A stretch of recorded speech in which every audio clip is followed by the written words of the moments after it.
Yo, what's up, y'all? This is Doug E. Fresh. Big respect to Focus Firm doing what they do best, keeping it live and direct, all right?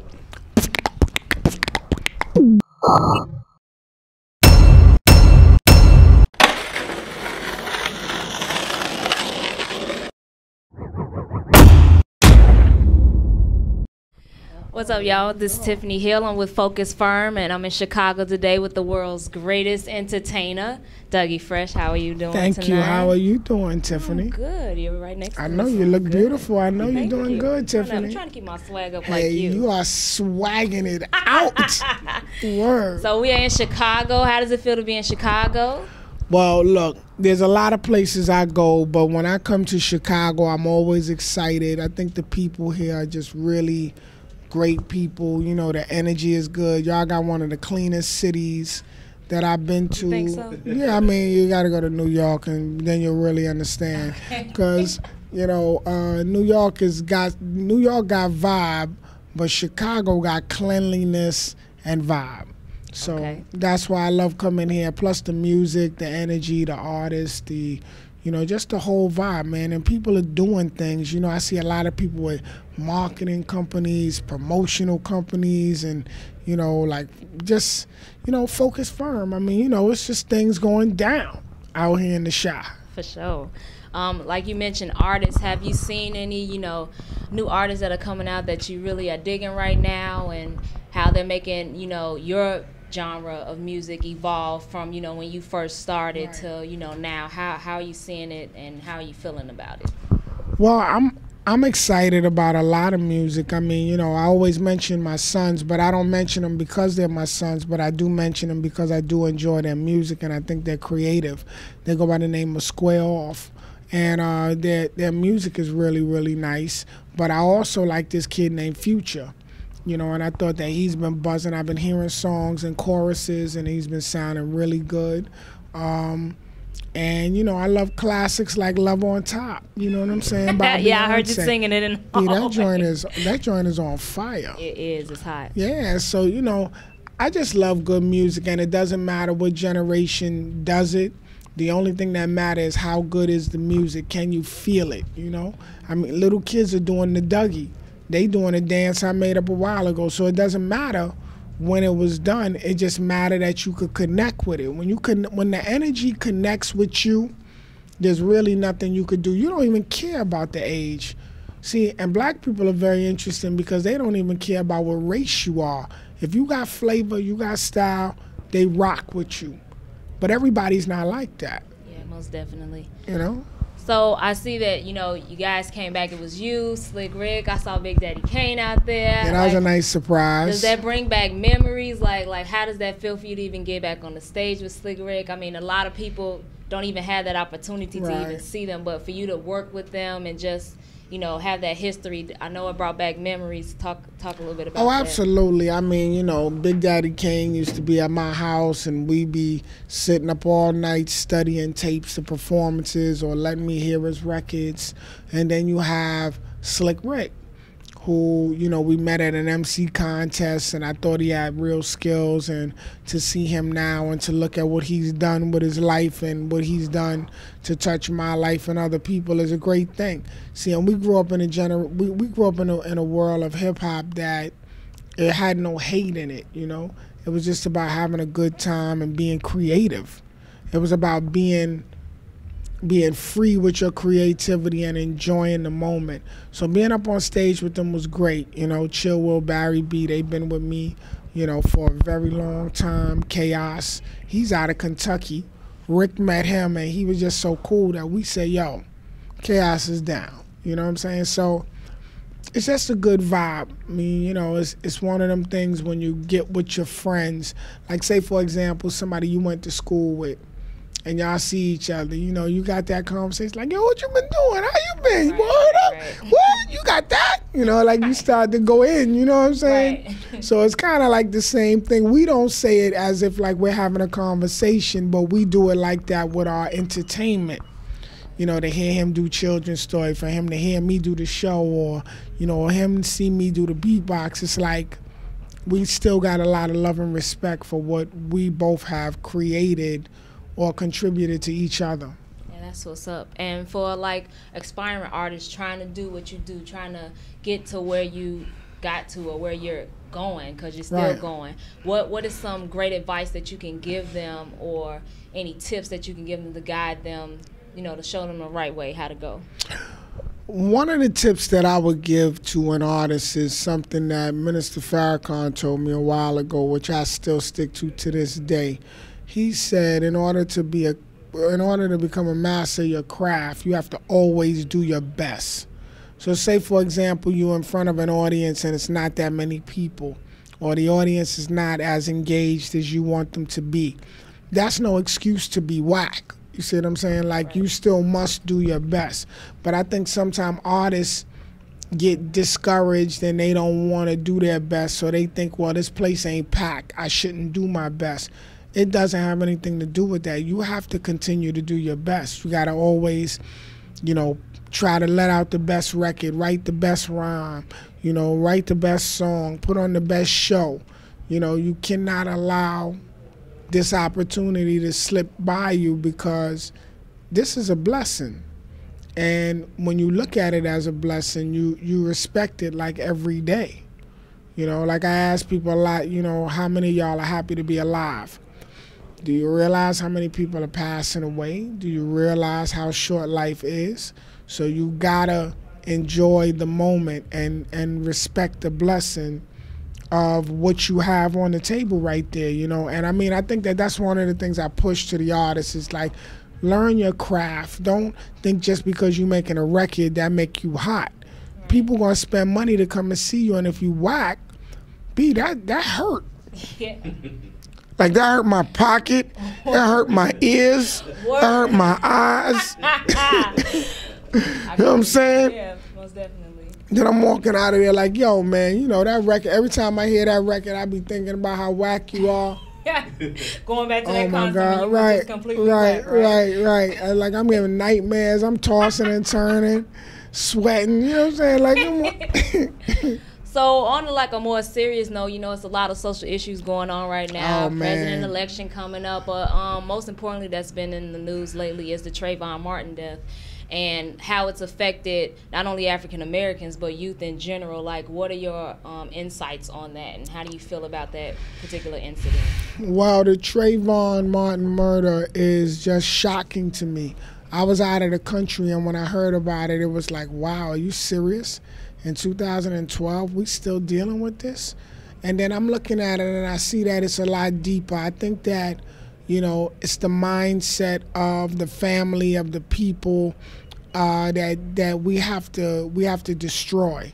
We have to destroy the mindset of racism, classism, ageism. Sometimes a person say, yo, man, this guy's 40 years old, so he can't beat me in running. You playing yourself, because you don't even know what kind of condition this dude is in, or classism because I'm driving a Benz and you driving a Hyundai. You looking at you looking, down, or somebody looking down on the next person. So I just think that racism, classism, and all these other kind of diseases, I call them, are terrible because it causes death and pain. And Trayvon is just a symbol of what's going on in America on the low.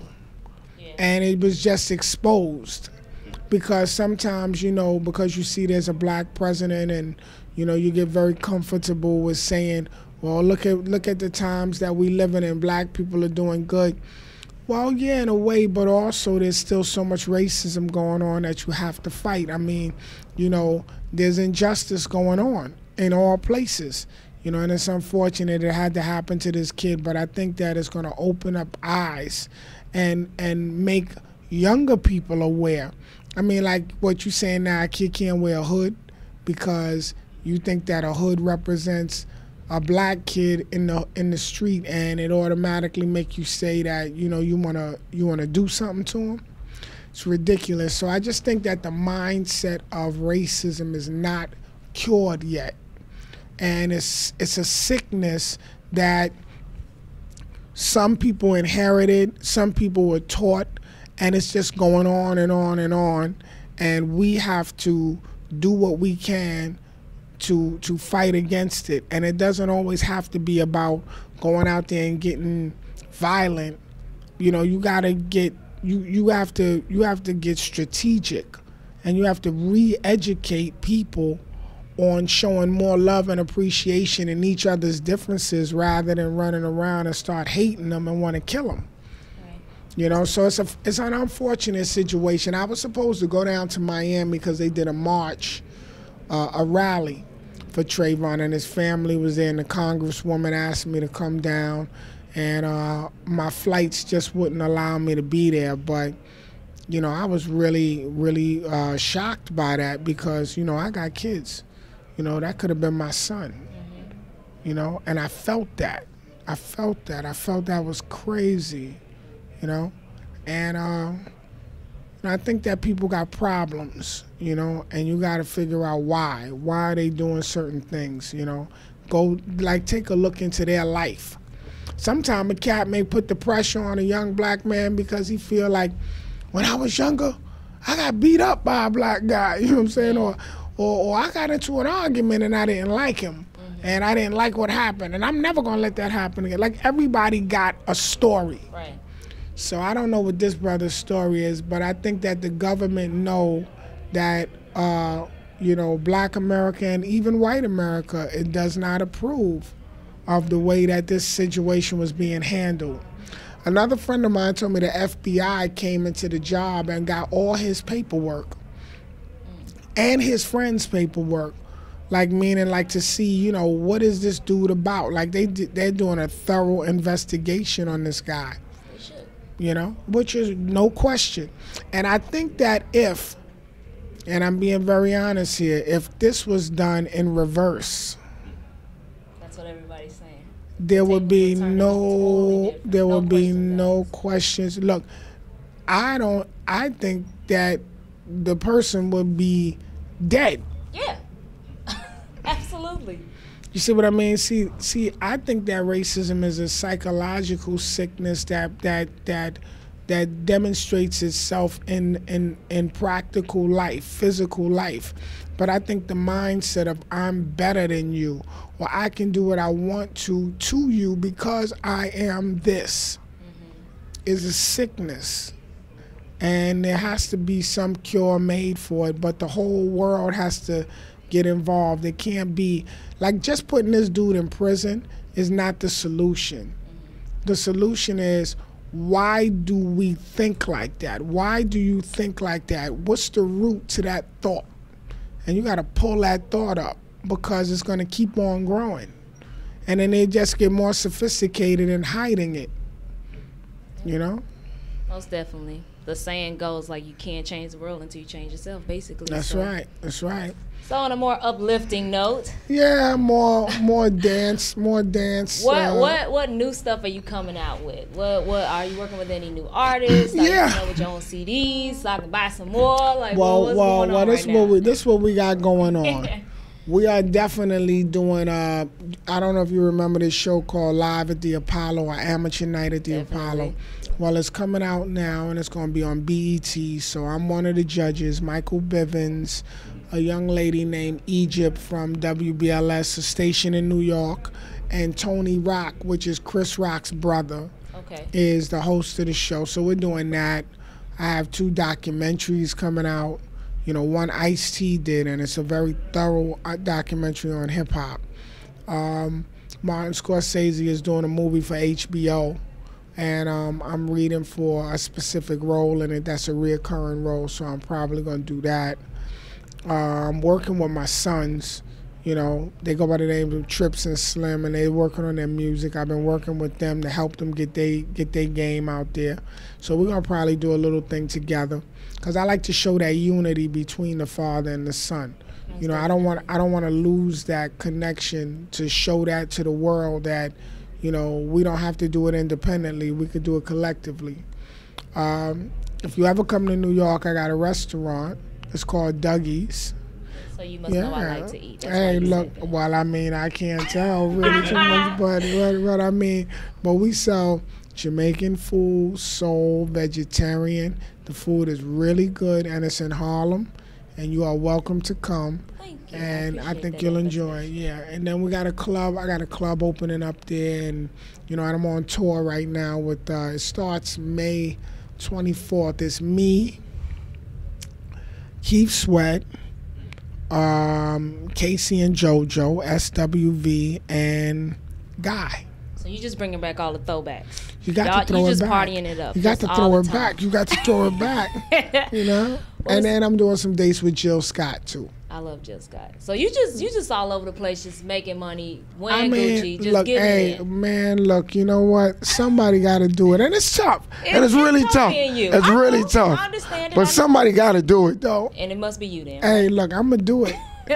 Well, Dougie Fresh, I want to thank you for this exclusive interview. I appreciate it. Thank you, And Tiffany. Y'all, that was an exclusive interview with the greatest entertainer in the world. Focus firm. Yo, that's all I can say. Focus firm.